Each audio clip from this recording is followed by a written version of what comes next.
mestra de secundària, la veritat és que em sento una mica infiltrada en aquesta taula, però tot i això he de dir que la comunicació que vull presentar enllaça amb la participació del professor Mayné, perquè jo també vull parlar de la Magna, com en diem entre nosaltres aquí a Badalona, però com a plataforma d'una experiència didàctica d'alumnat de secundària. Perquè els dies 24 i 25 d'abril d'enguany, l'alumnat de l'Institut Isaac Albéniz de Badalona, que per cert el regidor Xarmeta ha esmentat quan parlava de la Maria Aurèlia Campmany, perquè ella va assistir en aquest institut, és el degà de Badalona, va participar activament en la 6a edició de la Magna Equilibratio, concretament en la monitorització del taller de Ludi Romani,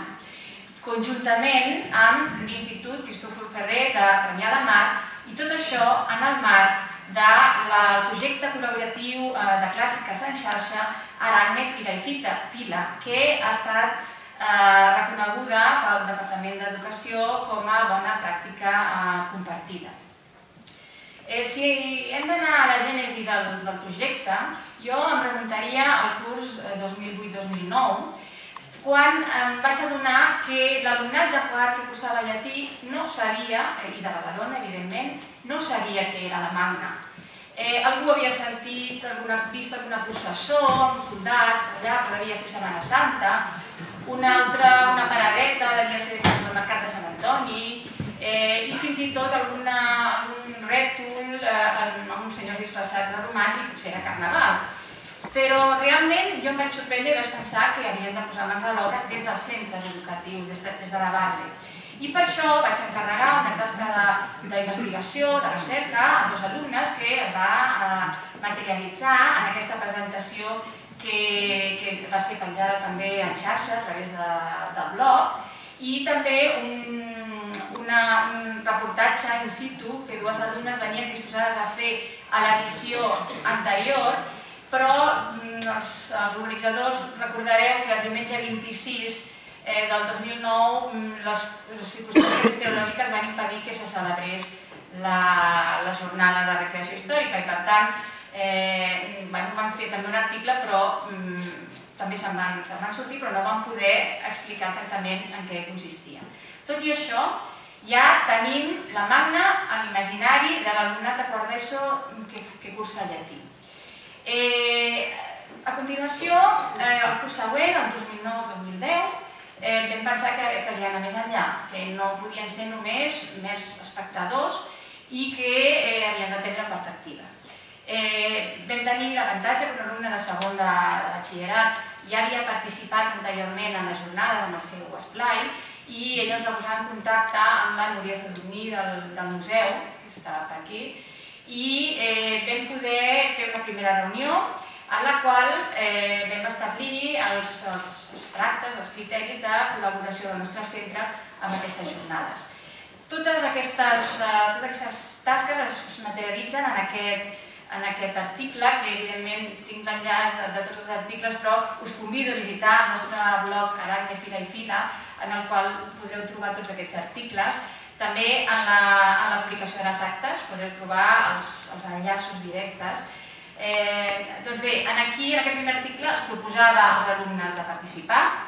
i en els comentaris, que per mi en la tasca en blog, suposo que el Jordi Rincón, que també ens parlarà del seu magnífic blog El vaixell d'Odisseu, estarà d'acord amb mi, els comentaris de vegades valen més que l'article en si. I en els comentaris veiem com hi ha gent que s'hi apunta, hi ha gent que li fa vergonya, però veiem la reacció espontània de l'alumnat. I també jo destacaria un segon punt, que és el fet que l'alumnat que s'afegia de nou a la matèria de llatí a primer de batxillerat, ja sigui perquè a quart havia triat una altra optativa específica o ja sigui perquè venia d'un altre centre, mostrava el mateix desconeixement idèntic que l'alumnat de quart. El nostre alumnat ja podia fer de germà gran i ja en els comentaris n'hi ha 20 respostes, es pot comprovar, doncs veiem aquest alumnat de quart que ja explica que ells sí que saben en què consisteix aquest festival. Quan ja tenim 20 alumnes que s'hi han apuntat, la qual cosa supera el que nosaltres prevèiem, les nostres previsions, comença una tasca de preparació prèvia a la celebració. Durant aquesta preparació, evidentment, hi ha una tasca personal, sobretot d'aquest alumne, del Jaume, que engresca a la gent amb la seva experiència prèvia, però també a través del blog expliquem tots els processos que ens portaran en la realització de les jornades. Hi ha una segona reunió en el museu, aquesta vegada és la Clara Forn, que ens explica, a part de qüestions organitzatives, ens fa una petita introducció teòrica sobre què és la reconstrucció històrica i també sobre l'abillament romà, per situar-nos a totes aquestes peces de roba que ens haurem de posar el dia de la celebració. Tot això sumat, jo crec, entrar en hores intempestives, en les entranyes del museu, pujar per aquest ascensor, pujar a dalt a la sala de reunions, als despatxos, pels alumnes això va ser una experiència bastant inoblidable. Era com entrar en un lloc prohibit, en un santuari que la majoria de gent no hi pot entrar. A continuació fem una tasca de difusió a tota la comunitat educativa, al professorat de totes les matèries, a la resta d'alumnat i també a les famílies dels nostres alumnes i també de qualsevol que hi vulgui accedir. Gràcies als fulls volants i als tríptics que ens havien donat prèviament al museu.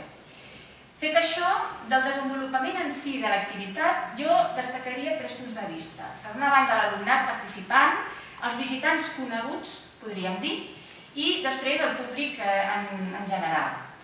Pel que fa a l'alumnat participant, aquí teniu una fotografia, però evidentment ja he dit que és molta més gent la que va participar. El que passa és que ens vam poder repartir per torns, la qual cosa és molt positiva perquè va permetre a l'alumnat poder anar a gaudir de la resta de la festa. Aquells que volien, que van ser tots, la veritat. I la resta ens quedàvem duent a terme aquest taller. Van ser molt responsables i crec que van engrescar molt bé a tothom, a tots els nens que s'acostaven a la nostra zona.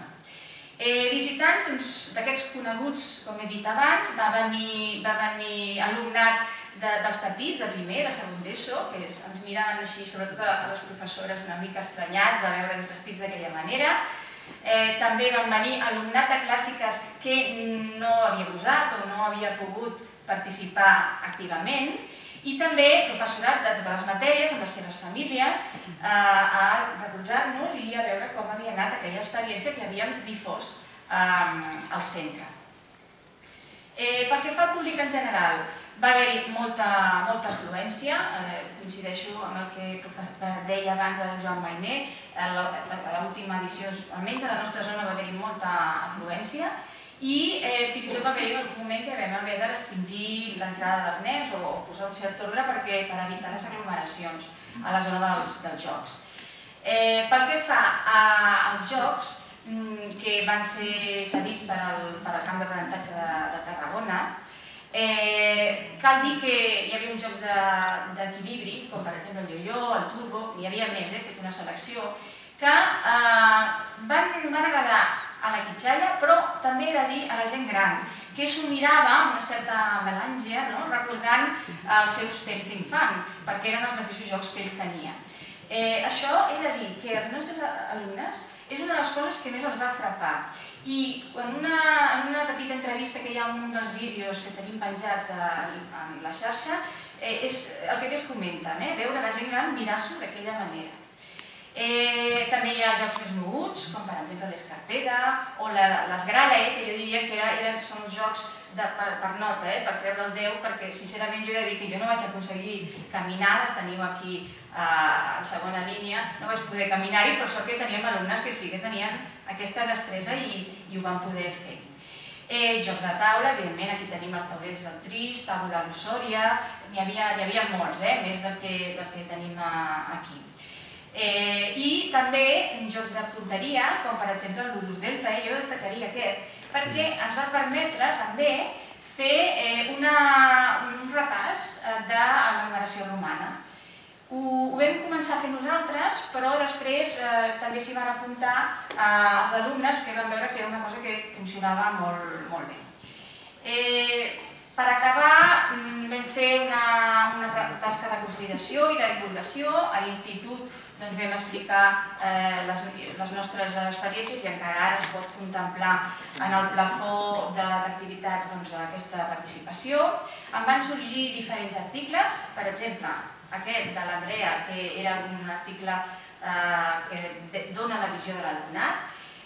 Si el dissabte 24 d'abril era la Magna, el 25 ja teníem editat i publicat aquest article, amb una foto molt diferent als que us he posat jo, perquè evidentment ella ho havia assimilat al seu propi oci, i a les 3 amigues, fixeu-vos.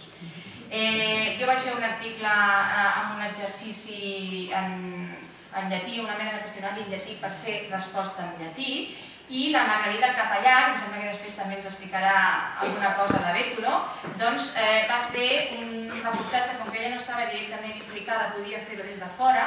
un reportatge en vídeo general, on hi ha també petites entrevistes, i d'altres més específics, de pintura mural, de representació de titelles que es va fer en aquest escenari, però que està una mica diferent.